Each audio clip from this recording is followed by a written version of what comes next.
Hello everybody, and welcome back to the Little King story playthrough! So, we beat King TV dinner, we had a lovely party, and now it's time to take on a whole batch of quests, and also go exploring. Because obviously having beaten the Primetime Kingdom, we can do a bit of exploring there now, because there's a whole bunch of things we can do. We can't... Or can we deal with God TV yet? Huh. I think technically we can deal with God TV, but I'm gonna hold off on doing it just for now, because I want to wait until the broadcasters come to the kingdom.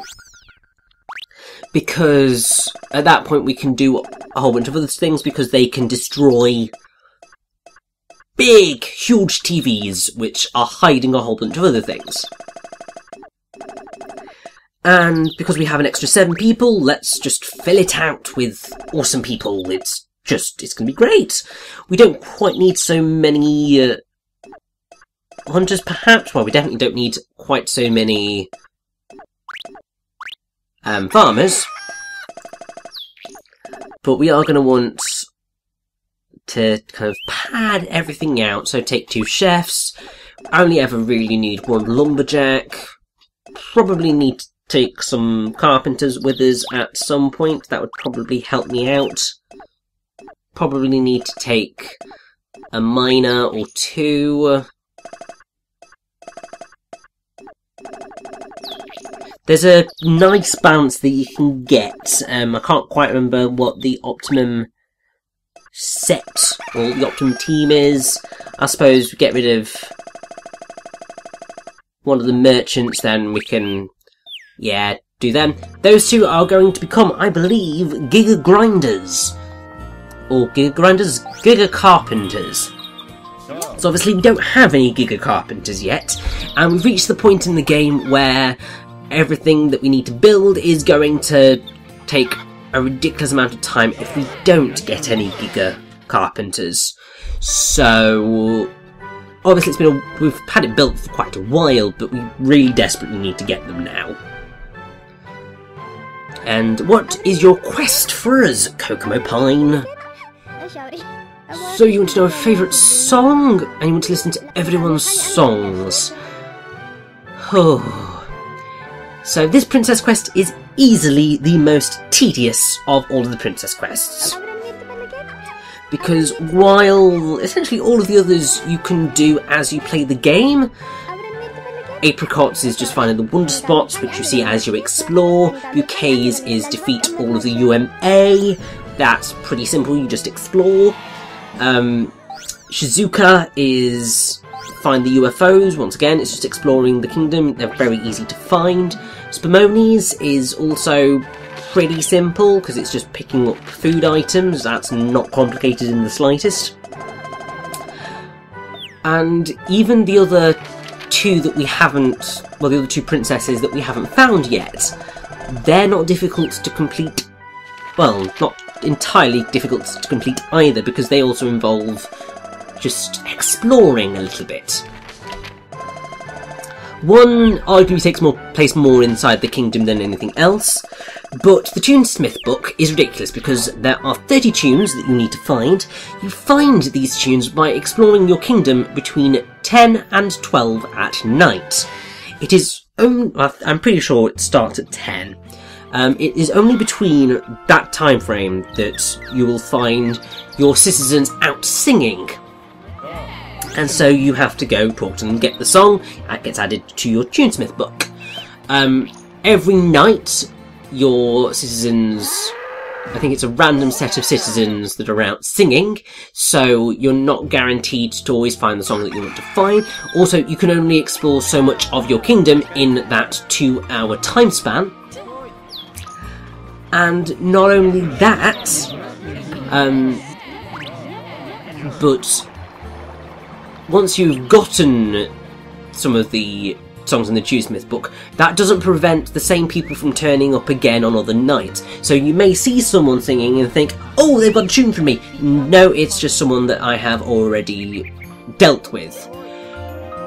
And a lot of the people are hidden in small nooks and crannies of our kingdom, so it can get very tedious very quickly. And that's quite frustrating. It's an interesting quest and I'm totally down to clown with it, but it's the one quest that made me think, do I really want to try and 100% this game again? Because I did it when I first played Little King's Story. It was just kind of just like, do I really want to go through the turmoil of that whole shtick again? Turns out, yes, I do kind of want to go through that whole shtick again, because, I mean, why the hell not? I might as well. It's not like it's... well, it doesn't end up being a huge amount of time from what I thought it was. Because I remember it taking absolutely bloody ages when I first played the game, and I think that was because I wasn't sure what the hell I was doing. It was very confusing to me. I still kind of forgot what I was doing here, but I managed to get it done in a relatively reasonable amount of time.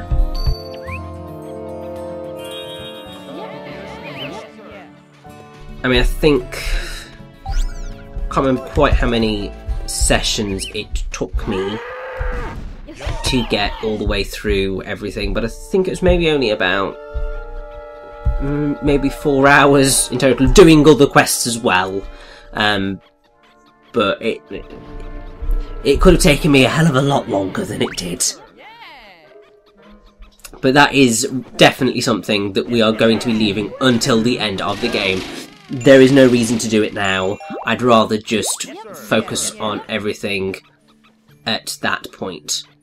And also, guys, very much like the rest of my team with me, why are you all stuck, you divs? And, you know what, I'm just gonna go fetch my team, seeing as they got stuck on the bloody stairs. It's the one thing of getting a larger team with you. It's very easy for them to end up getting stuck on things.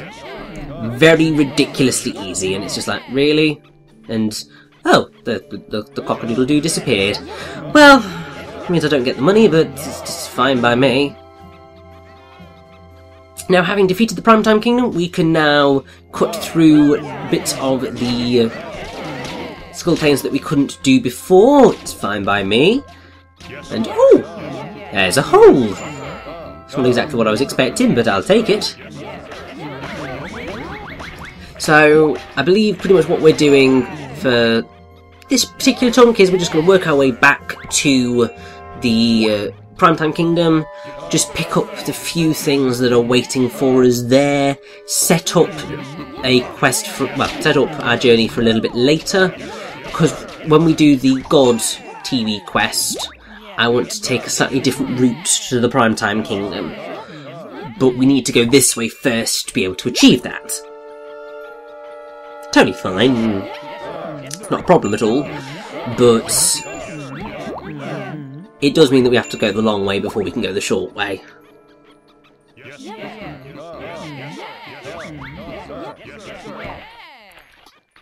And after that we will go and deal with the quests that we picked up today, because I feel they probably need to get done in some form.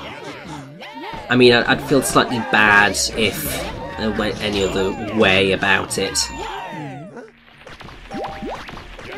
And also, even though money really is no object to us at this point, because everything that we collect can pretty much just go into getting, well, training our citizens up into whatever job class we want, we have essentially got all the people we need.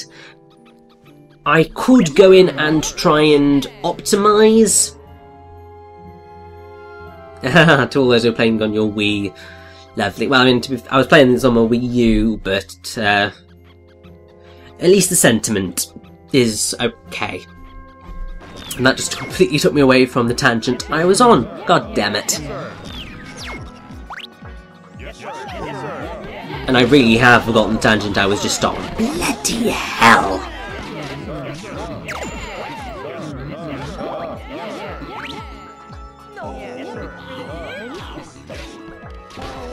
Anyway, seeing as I interrupted myself and then forgot what I was saying, basically we need to go through this again. I completely forgot which way I was going in all of it, so it was a bit like, oh, this is going to be interesting. We've got a wonder spot here, the Screw Loose Isles. It's fine by me. There's another wonder spot in the bag. And yeah, there's not really much in the Screw Loose Isles. So just run, complete the area as quickly as possible. I have to say, it's something that you notice is that Primetime Kingdom is really short. Like, really ridiculously short. It's not the shortest kingdom that you're going to have to explore. That would be the next kingdom, actually, because there's practically nothing to explore. I mean, it's fine. It means that we just get to focus on the boss, but it's still like, oh, don't really have a whole lot to do here. I don't know why I decided I wanted to kill these Oni. There is absolutely no need to, and we're not going to get anything from him, but you know what, I just feel the need to murder him. I mean, there's also really no need because we're never going to explore this area ever again. Because once we made it through, we are done. I think, is this the end of the maze? Hey, it is indeed. So, obviously, if you hadn't picked up the art piece, it'd still be here. We've got a lovely wonder spot. I think we might have something somewhere, maybe? I think if we check this, we just get a small little thing.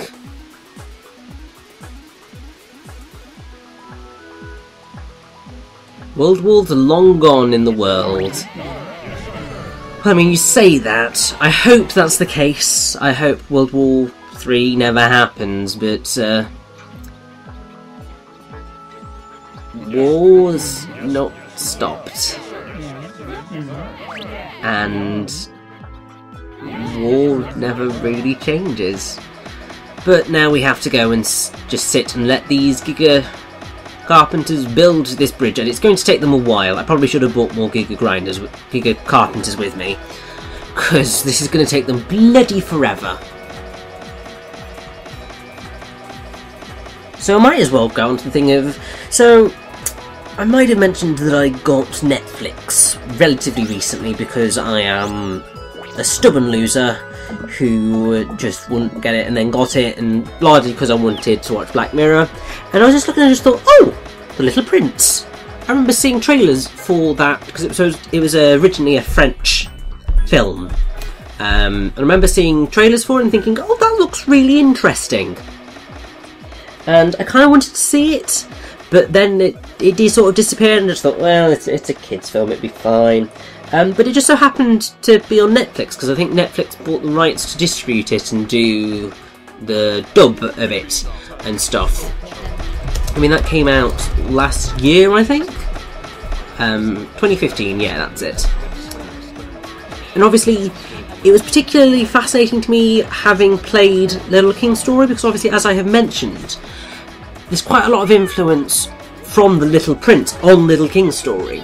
So it was very interesting to see a film based on the original novel.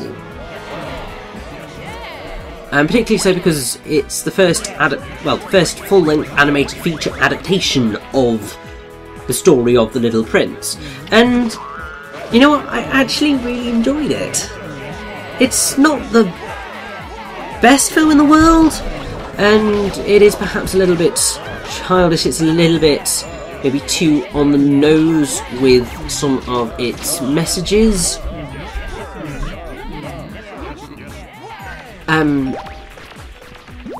Like, it really goes all in to make sure that you understand what it's going on about, which can annoy people, but it's really beautifully animated, especially when they go into this stunning papercraft, fabric-y, like textile look. It's a gorgeous animation style that they have within the film. I wish they'd used it more, because it was just absolutely stunning. And from what I can gather from the way that it was received by critics, it's really faithful to the spirit of its classic source material. And it is quite profound and poignant in many places. And, I mean, I think the Sydney Morning Herald described it as being a sensitive and affecting portrait of humanity, which ultimately was what the original The Little Prince was sort of about. But it was a really nice film and I really enjoyed it. If you get the chance, certainly give it a look. May not be for you because it is ultimately aimed at kids and your mileage will definitely vary. But it was lovely.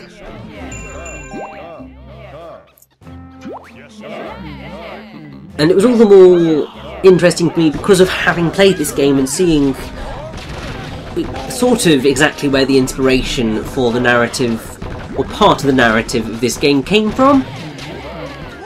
With the grown-ups being all wrapped up in their own worlds and having forgotten how it is to be a child, and how a child can influence the world in a way. It was just really fun to watch. I really enjoyed it. And now that that random blather has gone, I really don't want to get caught up in that, but there's not really much I can do, is there? Bloody zombie in there. Poisonous goop.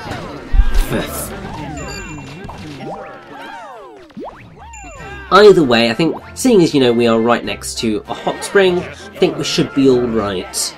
But the plan for now is just to go and complete all of those quests, because really it's the only thing that we can actually do until the broadcaster comes to the kingdom. Because the broadcaster is going to allow us to break certain things that I really would like to be breaking before I do anything more, and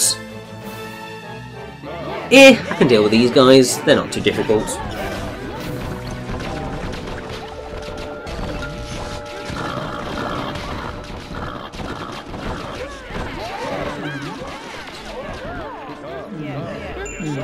Although I have to say, going in such a reckless fashion never tends to end hugely well.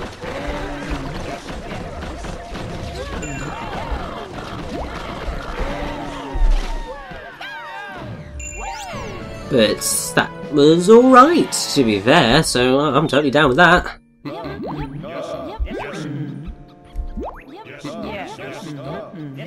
And I know it's night.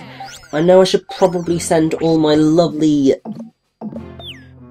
citizens home to bed, but there's still some quests that we can do. Kinda wanna do them. Just makes sense in my head.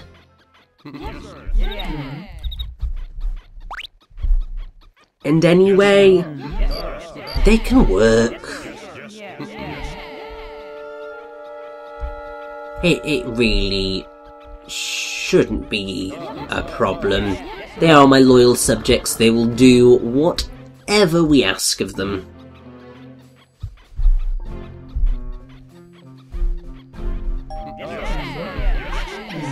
And oh look, it's another quest. I believe our last quest is on the Jolly Bridge, so I mean that shouldn't be too difficult to get over to. Just run back to the jump cannon and we'll be good to go, really.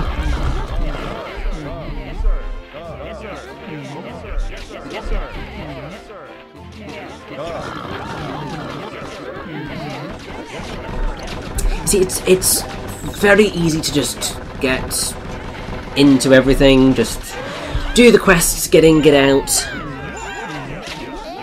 I mean, it's the only annoying thing that I do well, one of the few annoying things I do find about the game, when you just end up in these bits where you're just like, I'm just waiting for stuff to happen before I can actually do anything else.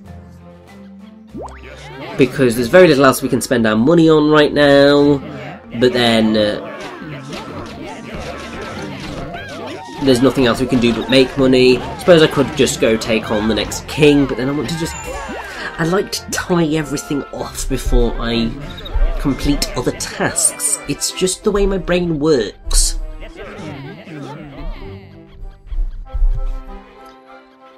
But one more quest, and I think then I can say to all these lovely people who've helped me out, you can go to bed, mate. I mean, to be fair, it's only like 8 o'clock-ish.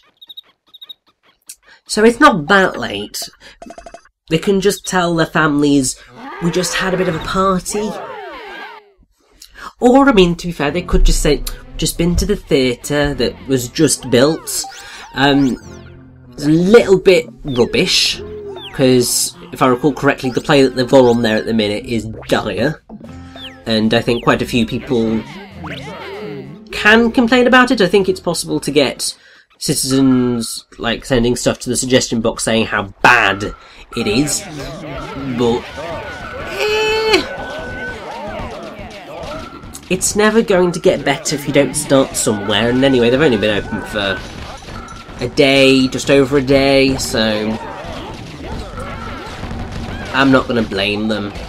But we can just say we've just been there. I mean, we were all a little bit injured, but if it was such a bad play, then maybe you would be injured and you'd just be like, no. But it's all fine. Killed the dragon. Time to go back to the castle, cash everything in, and fingers crossed we can do something a little bit more fun tomorrow. That would be nice. Don't worry, as I said, these sections of the game for the next 2 kings are not going to be that long in the grand scheme of things. And so a school staff member wants to see us. This is something that only begins around this point in the game. Basically, one of the people from the school wants us to start donating. People always want money from us, don't they? But they don't really ask for a whole lot. So it's kind of worth doing all the donations. And at the end of the day, completing all of the donations will ultimately lead to a new job class. And said job class can be quite useful. So go for it, really. And yep, there's nothing else I can do right now, so let's head off to bed, eh?